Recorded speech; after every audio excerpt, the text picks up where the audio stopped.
tahun 1815, yaitu ketika terjadi pemberontakan Sepoy, ya, orang-orang India. Prajuritnya Inggris ditempatkan di keraton-keraton, dan kemudian apa? Mereka orang dari Rajput. Rajput itu orang Hindunya kuat-kuat. Dia mempengaruhi Sunan Pakubono IV. Itu semua pangeran-pangeran di keraton dipengaruhi dia. Nasib bangsa Jawa ini menjadi hancur karena memeluk Islam. Lihat zaman Mojopahit, besar luar biasa ketika masih memeluk Hindu. Sekarang lihat, selalu berkelahi, selalu bertempur, selalu begini, gak maju. Dan itu pangeran-pangeran yang waktu itu betul-betul tertindas oleh Belanda, ya percaya, percaya. Memang kita gara-gara memeluk Islam, memang kita itu pecah belah kayak begini. Awal dimulai itu, ya, pandangan negatif terhadap Islam. Itulah yang kemudian dimanfaatkan, mulai masuknya misionaris di Surakarta, Mangkunegaran, mulai muncul setelah peristiwa Sepoy itu. Jadi bukan muncul sendiri kesadaran orang.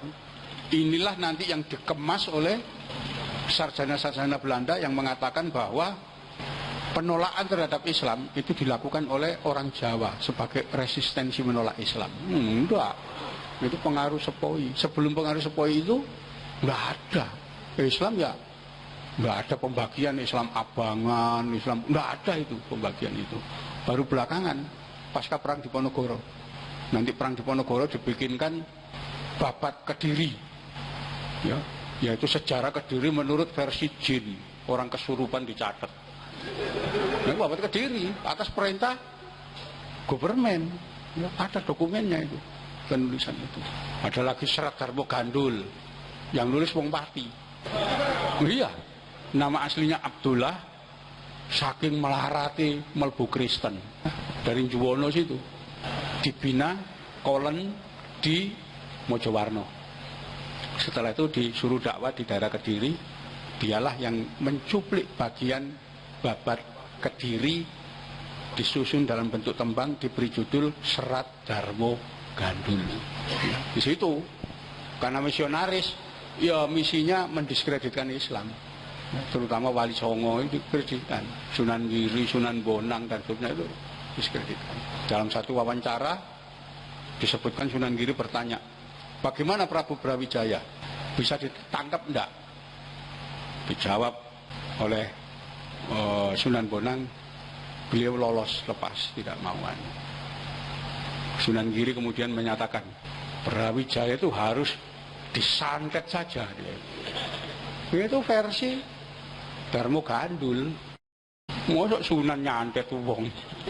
Jadi mendiskreditkan karena misionaris. Nanti muncul suluk gatul lucu sama. Itu semua terjadi pasca Diponegoro.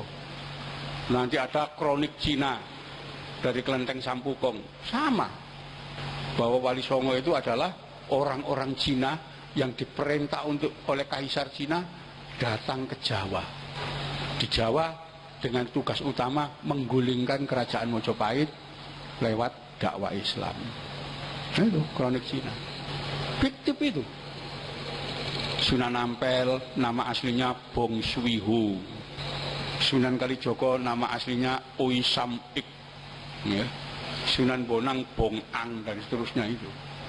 Sunan Gunung Jati Jati Sun. Oh ini ngaco ini. Nah kalau kita cari di mana naskah yang diambil dari Kelenteng Sampukong di Semarang itu, yang ngambil namanya Residen Portman, menggerebek mendapatkan 5 cikar kronik rampasan. Menurut informasi disimpan di Museum Rijkswerk di Den Haag. Ternyata tidak ada naskah itu. Di Museum Rijkswerk itu tidak ada naskahnya. Yang dipegang orang-orang itu naskah ketikan tangan. Siapapun bisa bikin novel seperti itu. Bahkan yang dinamakan Residen Portman, sepanjang sejarah kolonial tidak pernah ada residen namanya Portman. Ini kan bohong. Orang-orang zaman Diponegoro pasca perang itu masih membanggakan Mojopahit, masih bangga dengan Gajah Mada. Dibikinkan tahun 1860 Kidung Sunda, cerita fiktif seolah-olah Gajah Mada melakukan kejahatan membunuh Raja Sunda dan pasukannya. Peristiwa Bubat. Enggak ada kenyataannya, tidak ada faktanya. Tidak didukung fakta apa-apa. Wong Sunda percaya. Sampai sekarang Jawa Barat itu tidak ada jalan Gajah Mada, jalan Hayam Wuruk, tidak ada. Oh, itu cerita fiktif. Tidak ada, peristiwa itu tidak pernah ada. Didukung lagi munculnya Pararaton. Ya, bikinan Belanda juga. Pengikut Diponegoro dan Diponegoro sendiri itu bangga sebagai keturunan Mojopahit. Mereka tidak pernah menyerah. Kenapa? Leluhur kita itu orang-orang hebat, orang bangga. Dibikinkan Pararaton, Rojo Mojopahit, Rojo Mentaram, Demak, Pajang. Nah itu kan keturunan Mojopahit. Mojopahit itu keturunannya Kenangrok, anak haram, pencuri, penjudi, yang orang mengambil kekuasaan orang dengan cara yang sangat curang. Hanya ingin menunjukkan Belanda itu sak hebat-hebat wong Mentaram, sak hebat-hebat wong Mojopahit, kabeh keturunane penjahat besar Kenarok. Fiktif itu. Kenapa? Enggak ada naskah aslinya Kenarok, naskah Indi. Enggak ada. Jadi baru dicetak tahun 1976 itu. Tapi sudah diomongkan tahun 1920. Ya, Brandes itu udah ngomong soal itu. Mana faktanya? Enggak ada. Di situ hanya untuk mengesankan yang kalian banggakan itu rojo-rojo Jawa itu keturunane penjahat jenenge Kenarok.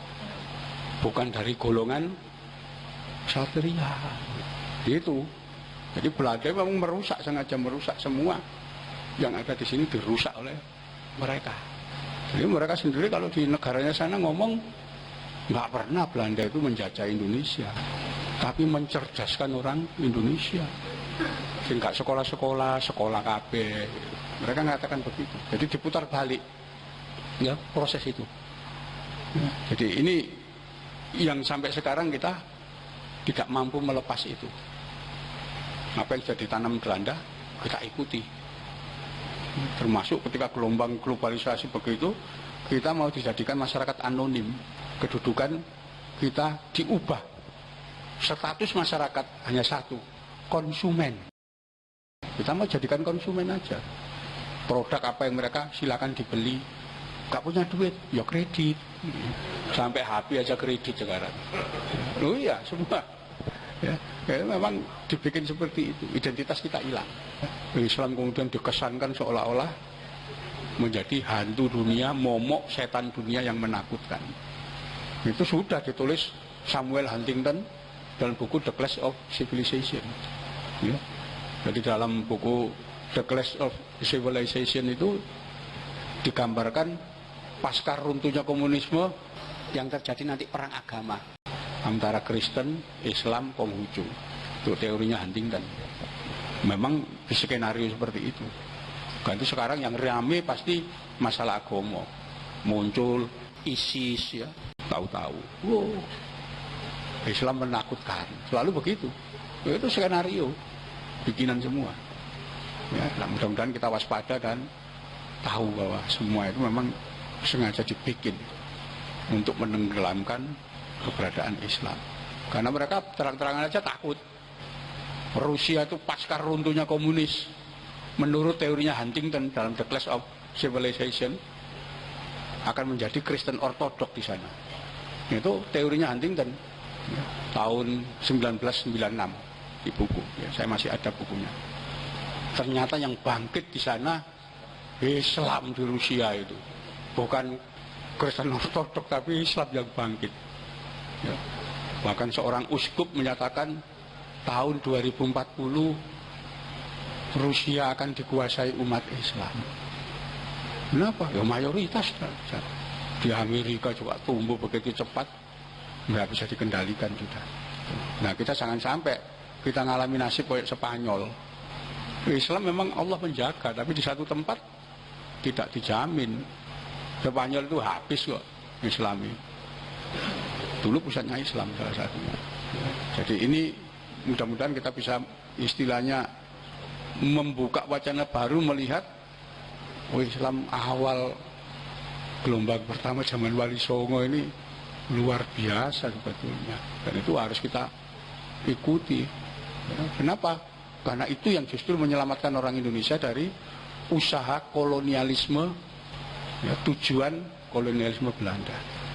Jadi Belanda datang ke sini selain mau ngerampok kita dengan menjajah, itu juga dalam usaha penyebaran agama. Kenapa? Tahun 1910 Gubernur Jenderal Edinburgh menyatakan Belanda tidak akan pergi dari Indonesia sebelum seluruh penduduk di sini beragama Kristen. Nek ngomong sopir gitu gak masalah kan, silakan ngomong sakarepmu. Gubernur Jenderal orang nomor 1 di ngomongnya begitu.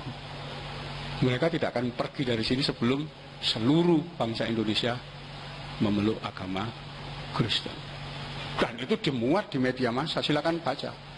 Media massa yang berkembang tahun 1910 setelah politik etis itu muncul.